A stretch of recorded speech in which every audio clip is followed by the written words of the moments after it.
On today's show, Major League Baseball is indeed back. I am one of your hosts, Javier Reyes of Locked On Padres, and I'm being joined by the always illustrious Jake Mastroianni, talking about this first series to kick off the season, Padres-Braves, pitching matchups, biggest storylines, maybe talking about the playoff series last year to make myself feel better selfishly, and a whole lot more. Let's get into it.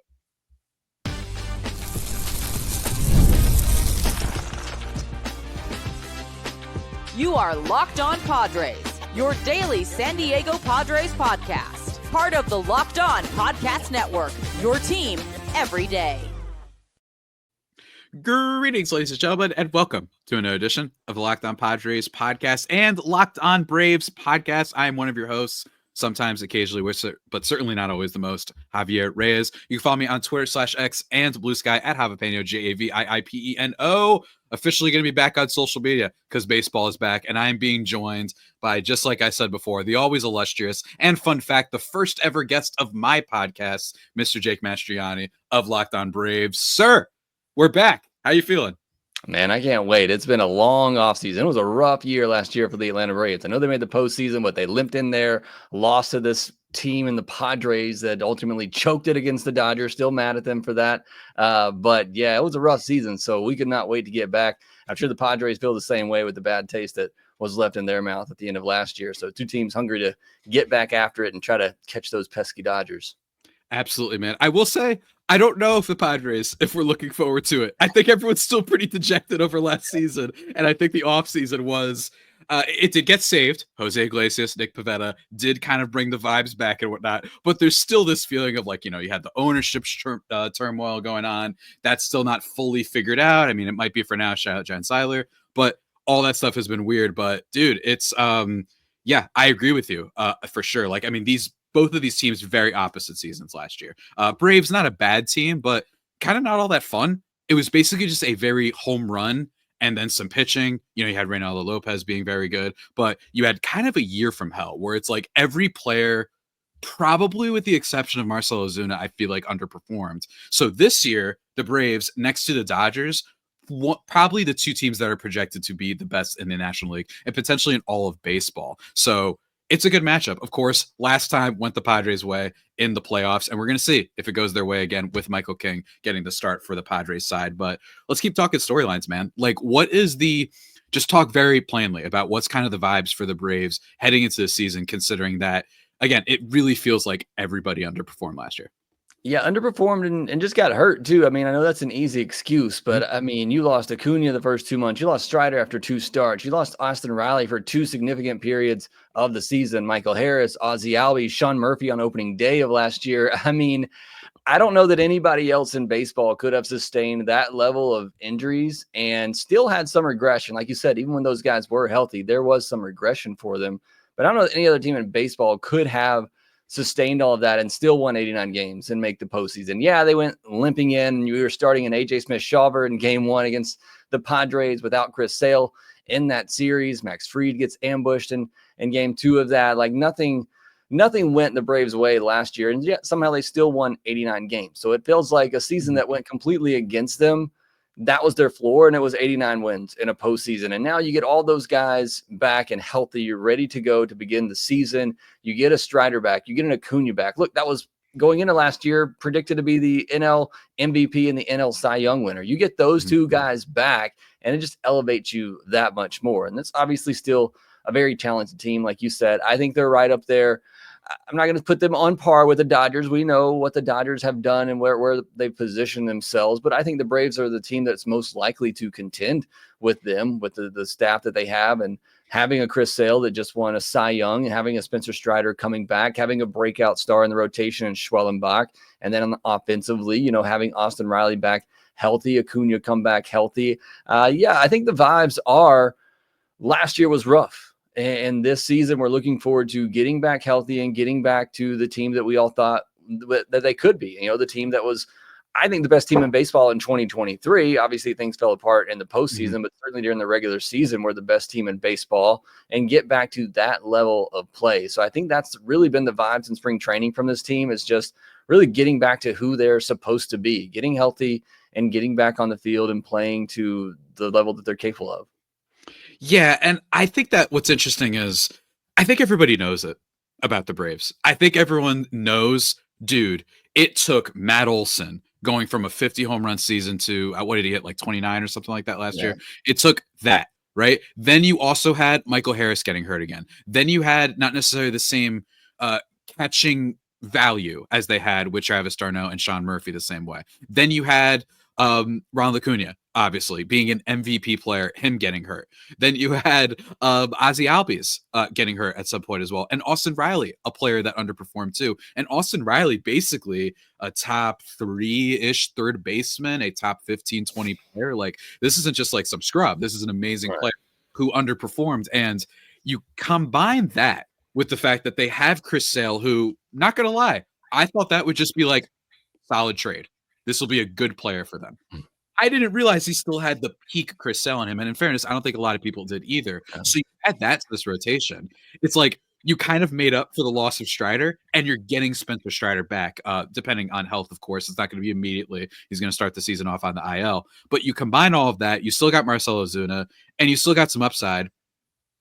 And you've even got some interesting kind of players like Ronaldo Lopez and Spencer Schwellenbach, right? Like guys that I think other teams would kill for. And the Braves, it's not the end of the world if they're not superstars. Although, frankly, I think that the latter and Schwellenbach might be maybe a little bit interesting. I don't know. If it's the too many baseball nerds I like are really excited about this guy. So Yeah, I don't know if I call myself a baseball nerd. I'd like to be in that category, but I'm very high on him as well. I look at the Padres though, and you look at last year and the way things ended. Obviously, the Braves were outmatched against the Padres in that series. It wasn't even close. And I said on my podcast at the time, even going into that series, I think the Padres are the best team in baseball right now. You asked me at that moment, I'd have said they're the best team, and they're playing the best baseball right now. And they looked like that in that Braves series. Again, we had no chance in that game, especially game one. Michael King was unhittable. So the Braves are going to face in game one in this one. They go into that Dodgers series, they get up, and it looks like they're just going to roll through them. And I hate to bring it up, but then the Dodgers come back and they win and go on and win the World Series. I think it was even Mookie Betts and the Dodgers were saying the Padres were the best team they played in the postseason. I think that was the team. So now that I have completely upset all your Padres listeners, I want to transition that to say, then you go into this offseason, and just from an outside perspective, weird offseason. You don't know what the Padres are doing. You mentioned the ownership. I'm not as in tune with what's going on there, but just from the outside perspective, are you selling? Are you buying? What are you doing? We're over here as Braves fans thinking, how can we trade for Michael King and Dylan Cease? You end up holding on to both of them. Well, us as Braves fans, how do we go sign Nick Pivetta? Well, the Padres signed Nick Pivetta. Yeah. It's like, what is going on over there? I still think it's a very good team on paper, but it's just the vibes from the outside perspective of, you know, the way last year ended and then the offseason, it kind of feels weird. It's a very weird team, man. And there's a world in which this is a year from now, we're like, wait a minute. It was obvious the Padres were a clear team that was showing they're going to regress, and the Braves obviously were going to get a lot better. We'll have to see. But man, before we get into just a little bit more Padres stuff, I got to ask you one more question. We've been saving it way too long. He's my boy. He is my patron saint. We got to talk about Jurickson Profar, guys. But first, before we talk about Jurickson Profar and the deal that he made with the Braves, which does, by the way, speak to the Padres' very weird offseason because of the comments that he made following the signing, got to talk to you about some of our friends over at Prize Picks, folks. And let me tell you, here's the thing about Prize Picks.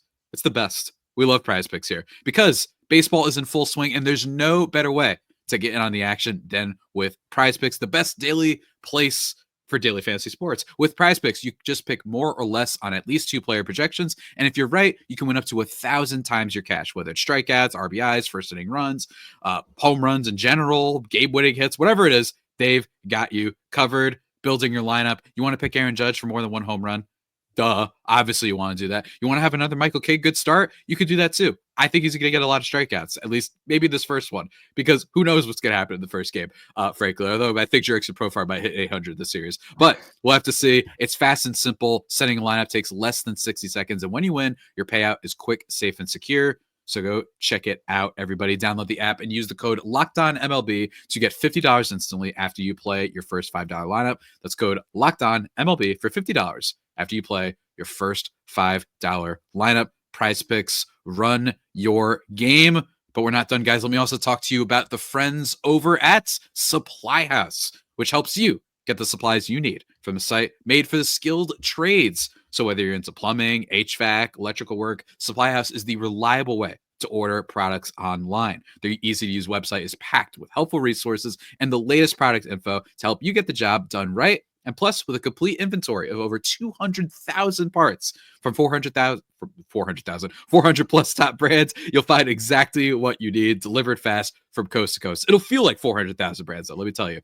If you need help with an order, Supply House offers expert support and industry-leading service, so you always talk to a real person. No bots, no robocalls, nothing like that. And trade pros looking for an extra edge, their free Trade Master program offers exclusive perks like a dedicated phone line, free shipping, and discounts on every order. Thousands of skilled professionals are already taking advantage. Now it's your turn. Join the Trade Master program today at supplyhouse.com/TM and start ordering plumbing, HVAC, and electrical supplies with just a few clicks. Plus, use promo code SH5 for 5% off your first order. Ooh, man, talking too fast. Remember, SH5 for 5% off your first order. That's supplyhouse.com, everybody. Go and check that thing out.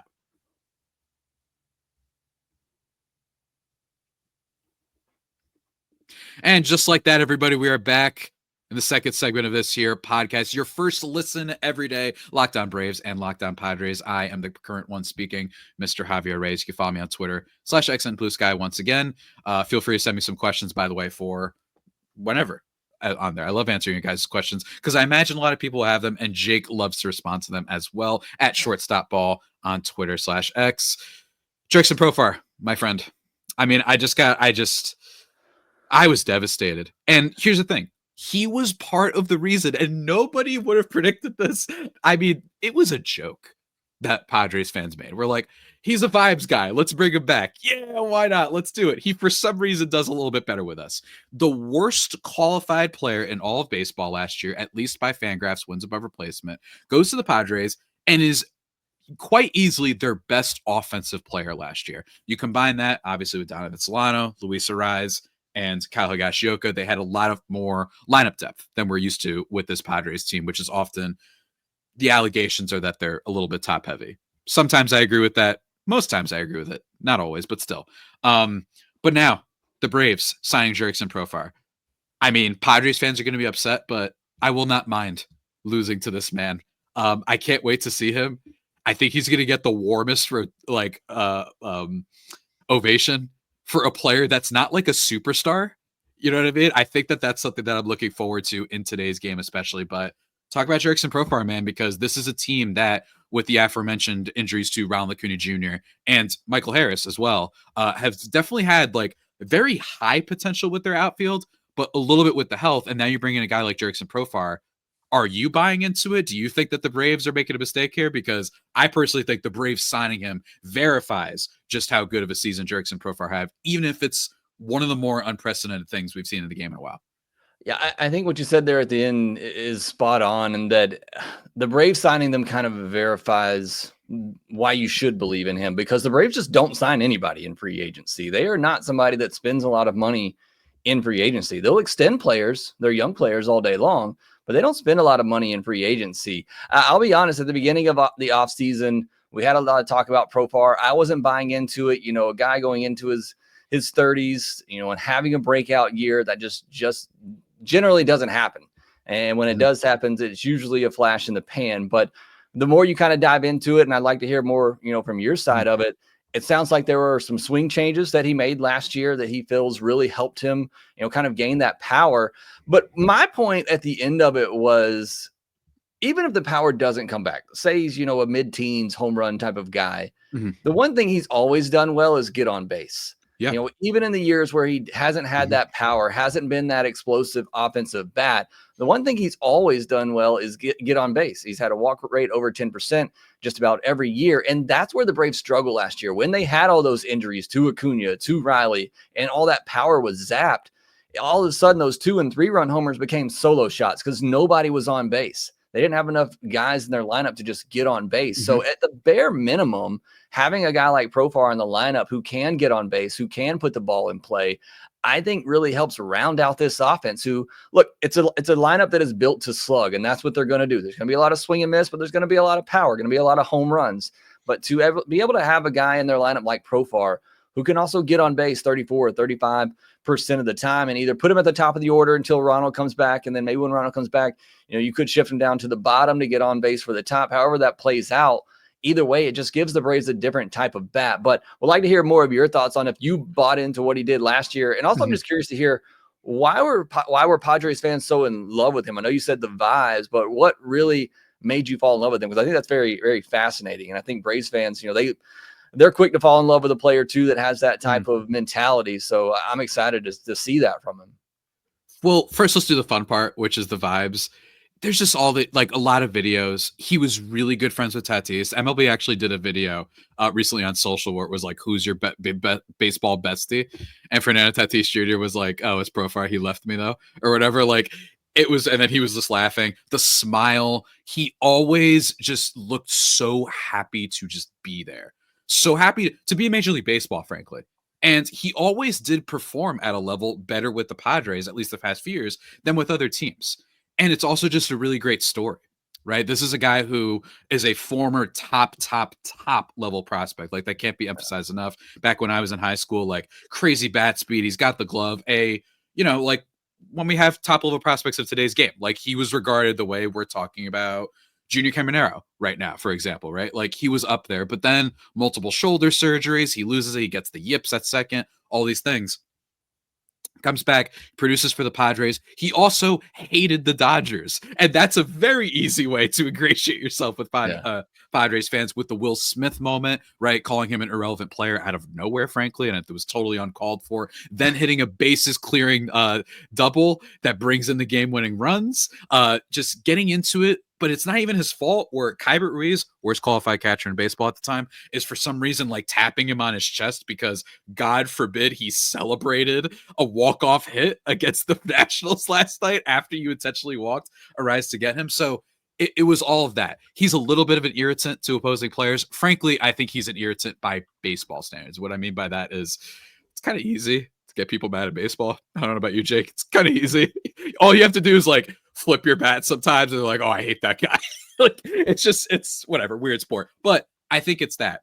In terms of Jurickson Profar's output, I just don't think you can fake. And I love what you brought up. On base, seeing pitches. That's kind of the reason he stayed alive in baseball, right? Yeah. Not a great defensive player, but he was able to draw walks. He's able to get on base, always like a 330 kind of on base percentage guy. But I don't think you can fake your hard hit rate spiking by 10%, as well as your average exit velocity going up by 3.6 miles per hour, right?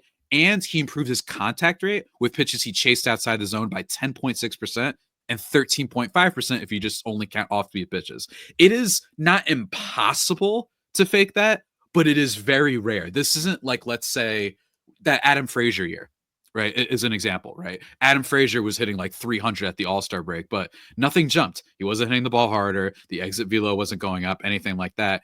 And if you compare this to another player like Cody Bellinger, who was a player that a lot of people didn't have faith in after that kind of bounce back he had in 23, Bellinger chased the ball a whole lot more, 31%. Profar overall, 21.9%. Profar also walked more than Cody Bellinger. His expected weighted on base versus his weighted on base, 365 versus 364.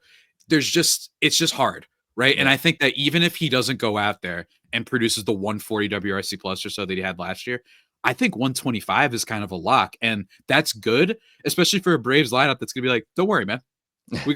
Matt Olson's right there. You know what I mean? Austin Riley's right there. And we got Ronald Acuna over there. And I think he's just going to be a great chemistry guy.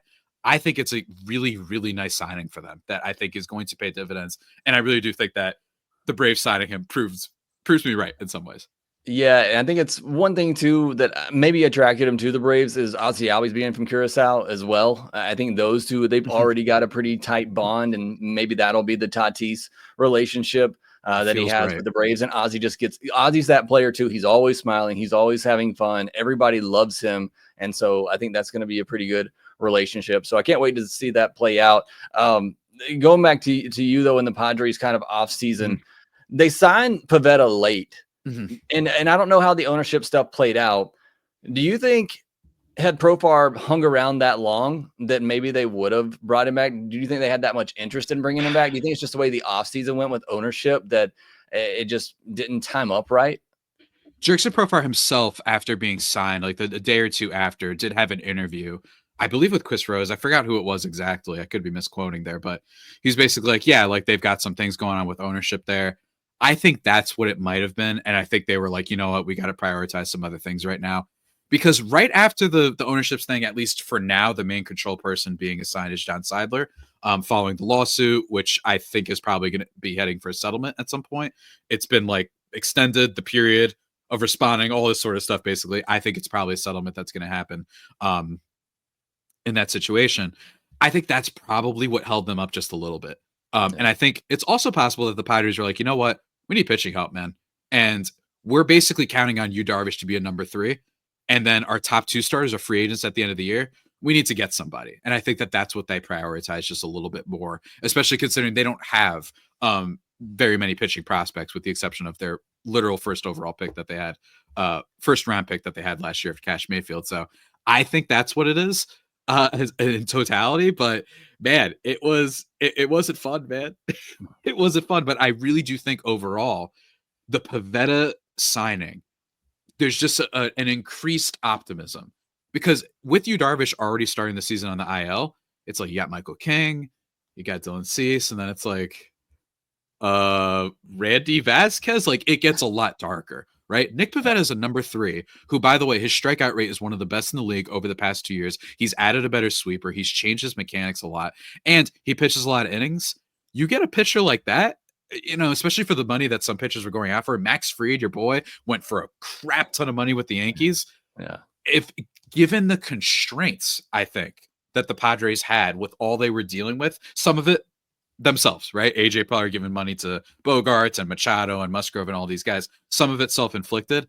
I think it's a really good signing for where they were, that particular position. But we're going to talk about a bunch of the things, including the pitching matchups. We got to get into that because, you know, we love doing pitching matchups. I can't wait to talk about that. But first, guys, need to talk to you about our last sponsor of the show. And it is a wonderful one. And it is the wonderful folks over at Wonderful Pistachios. Because if you're looking for a snack that's both delicious and nutritious, crack into a good source of protein with Wonderful Pistachios. It is one of the highest protein nuts. Each 1 ounce serving has 6 grams of protein, giving you over 10% of your daily value. Plus, they're packed with fiber and better for you unsaturated fats to help keep you feeling fuller longer, which is great if you're trying to lose weight, you're trying to change your appetite, all that stuff. They have a bunch of different flavors as well. You want a little honey roasted action, you want a no shells action, you could do that as well. It's great. It's great. I know that I have them sometimes when I'm doing work. It's fantastic. And I don't have them right now during this ad read because I finished my bag. That's how good they are. I have to get another bag. So go check them out, guys. Get snackin' and get crackin' with a snack that packs a protein punch. Visit wonderfulpistachios.com to learn more.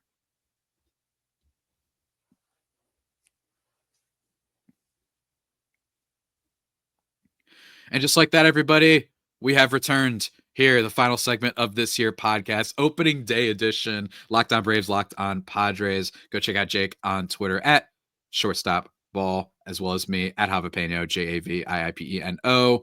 Very happy for you to be here, everybody.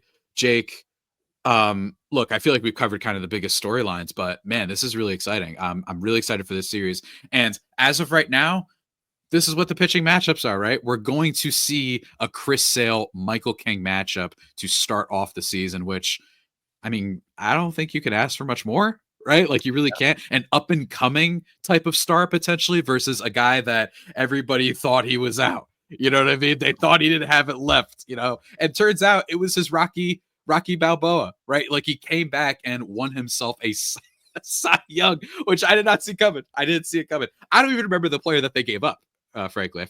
Vaughn Grissom, yeah. Vaughn Grissom, yeah, like, congratulations, Alex Anthopoulos, so low-key being the best general manager in Major League Baseball. But Jake, how you feeling about this one?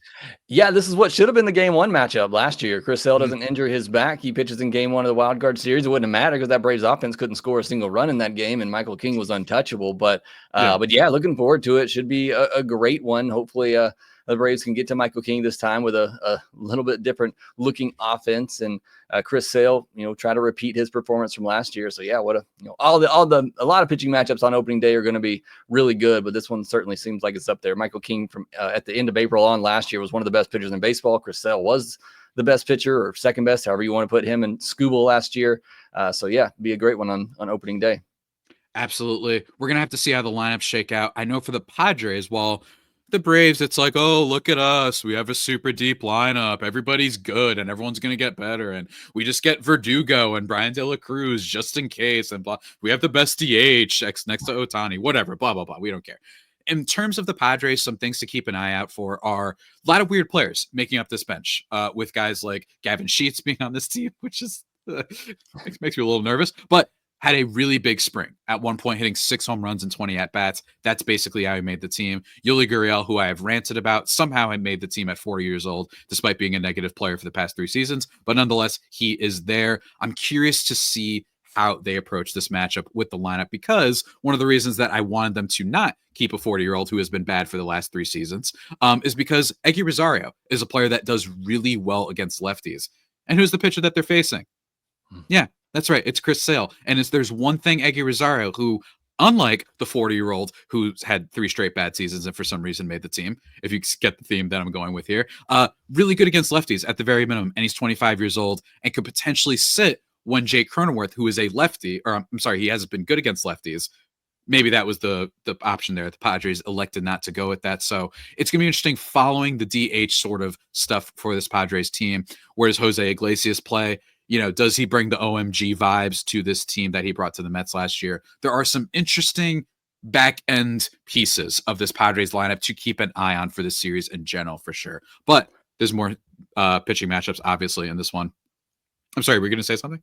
Oh, no, go ahead. I was going to talk about the one thing for Padres fans. The Braves already have an injury this year. Sean Murphy's going to be out, but top prospect Drake Baldwin is going to be filling in. So that's the only real key from the Braves lineup, other than the notable guys that you already know. Drake Baldwin's going to be a name you might not be as familiar with, a rookie making his debut this weekend. Absolutely excited for that. I'm sure he will do great. Second game, though, is Dylan Cease versus Reynaldo Lopez. Now, Jake, Dylan Cease, in my opinion, kind of one of those guys. He's going to fluctuate a little bit, maybe in ERA, unless he figures it out. Maybe he, gets his slider a little bit more drop vertically and whatnot. But he has Cy Young potential for sure. He's a very good pitcher. He's going to get you at least 200 strikeouts. He's going to throw a bunch of innings. He's great. He's not that interesting to preview, if that makes sense. Reynaldo Lopez, I want to talk about because, again, on top of Chris Sale, they also got a really good season unexpectedly out of Reynaldo Lopez. However, at times, there was some expectations that this guy was going to regress to some degree, right? Last year, a 1.99 ERA, but expected ERA of 3.94. So some people are like, is this guy a little bit of a fluke, or is he just going to be a really good pitcher and people are being haters? Yeah, Lopez is an interesting one. Obviously, great numbers last year. The expected numbers didn't really buy it, so he's going to have to try to prove it again this year. And it's been a little odd spring training, too. We didn't see him in many spring training games. He pitched in some minor league games. When he did pitch, the velocity was down about 2 miles per hour, so don't know if that was him just ramping up. We'll have to see once the bright lights are on. But, yeah, he's a bit of a question mark this season. Was kind of surprised they went with him in Game 2 over Schwellenbach, but obviously the Braves are hoping for big things from him again. And I think you're right on with Dylan Cease. I know the Braves faced him at least twice last year in the regular season. One time they just absolutely destroyed him, and the other time he absolutely dominated them. So it just depends on what day you're getting Dylan Cease. He can completely shut you down and strike out 10 batters in 6-7 innings, or you can get to him and knock him out in the 4th, 5th inning, it feels like. One of those guys that's like overall has the ultimate value, but he doesn't scare you the way some other pitchers, I think. Like if it's a one game, which is it's the one criticism with him, playoffs, has basically never had a good playoff appearance in his entire career. So that's something to look out for down the line.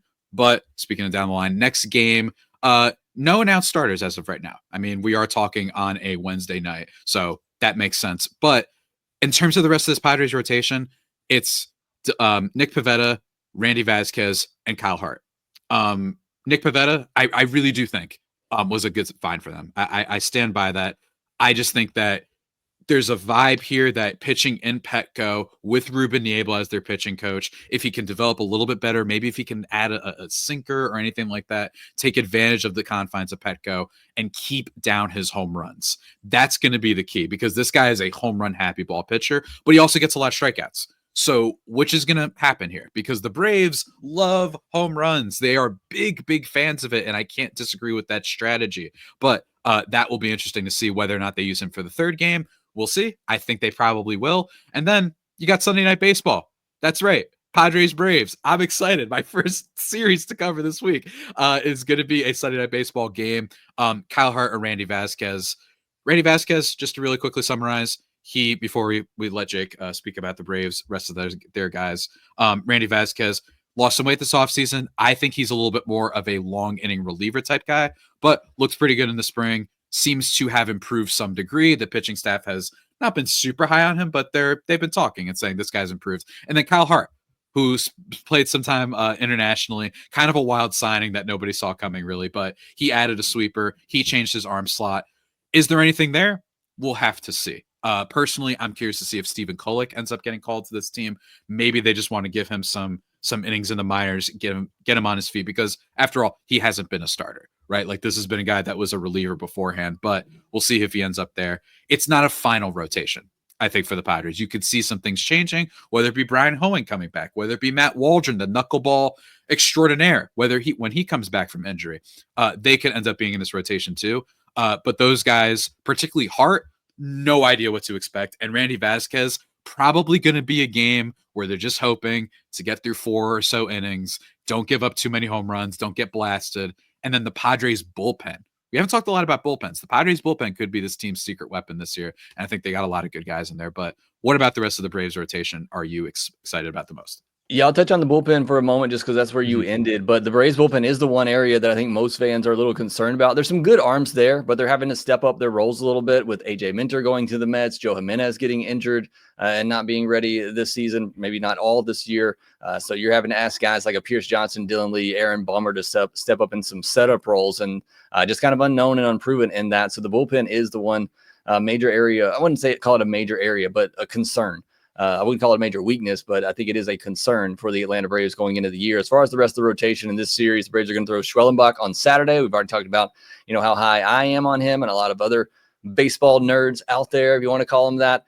So looking forward to that one. The Sunday night matchup, according to the At Bat app, that has the Padres throwing Pivetta on Sunday Night Baseball. So that would be interesting because he'd be going up against AJ Smith-Shawver, who it feels like he's been around forever. He's still just 22 years old. He debuted when he was 20, hasn't really been able to stick in the big league rotation yet, but had pretty good spring training, really great stuff. It's just the command of it. How deep can he go? Obviously, the last time he faced the Padres, things did not go well with Fernando Tatis just ambushing a fastball down and in and pretty much killing the series right there. But obviously, he does have some big upside. So really excited to see him pitch as well on Sunday Night Baseball. Should be a fun way to win end opening day weekend. I'm excited, man. These are two teams with big stars, and that's all you can really ask for. I like it. I don't care if they're really good. I don't care if we get swept. I like it when we have a great team to face to start off the season and not, oh, look, you get to play the Brewers. Yay. Oh, the team that never tries. No, I want stars. I want a well-run team and a lot of personality. I'm excited to see these guys back, man. Like, I'm just so excited. Baseball is the warm blankets that you have by your side, or for some people, a nice cold beer, whatever you want to call it. It's just exciting to know that every day, most days, it's just with you. It's keeping you company. And we will be keeping you company all season long on Locked On Braves and Locked On Padres. Jake, do you have any final words, any final predictions, any final vibes you'd like to send the good people? Yeah, shots fired at the Brewers there. Brewers fans out there listening, go ahead, hit up Javi Pena on social media there. But no, man, I'm looking forward to it. Should be a fun year. This matchup will be really fun. I still have the Padres as a playoff team. Again, I still think they're a really good squad over there, but they're in a tough division too, just like the Braves. Diamondbacks should be good. The Giants could be a sneaky good team, and obviously the Dodgers, but you are going to beat up on the Rockies like we beat up on the Marlins. But really looking forward to it. Always fun. Getting to chat with you and opening day weekend. It feels like a long off season, so can't wait to get things going. But thanks for doing this with me, Javi. As always, man. And everybody enjoy the season, because Lord knows next season, might be another wait we have, folks. We don't have to get into that now, but be careful and enjoy this one. Very, very excited. And in general, my prediction for the Padres, I stand by it. My bold prediction, the one arc they haven't had is good season, but no playoffs. That has been my bold prediction this year. We'll have to see how it goes. Jake alluded to the D-backs. I think that's going to be a problem, but we're looking forward to hearing from you guys all season long. Hit us up one more time at Javapeno on Twitter/X and Blue Sky JAVIIPENO and at Shortstop Ball on Twitter/X. Subscribe to both YouTubes. You know what to do, guys. And until next time, stay faithful, my Fire Faithful homies, and stay, what's a good B word? Stay bold. Now, there you go. Bold, stay bold, my Braves brethren. Until next time, take care.